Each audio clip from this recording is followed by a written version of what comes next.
এক পাগলে বলছে, আমার আল্লাহ যদি খুশি হয়ে আমাকে জাহান্নাম দেয় আলহামদুলিল্লাহ।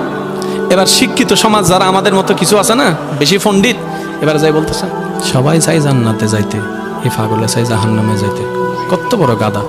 পাগলে মুস্কি হেসে বলে যায়, হ্যাঁ ঠিকই বলছেন, আপনাদের মতো সুস্থ আমি হতে চাই না, এই পাগলেই থাকতে চাই। এবার তাদের একটু টনক লটলো, কই কেন?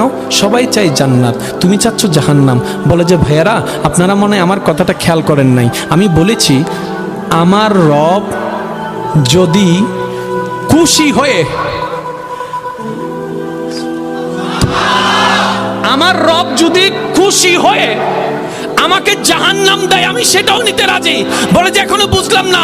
পাগল বলে জ্ঞান দিয়ে রবের বিষয় বোঝা যায় না, দিল দিয়ে বুঝতে হয়। আরে শুনো, রব যখন খুশি হয়ে যাবে জাহান্নামটা জান্নাত হয়ে যাবে, রব যখন নারাজ হয়ে যাবে জান্নাতটা জাহান্নাম হয়ে যাবে।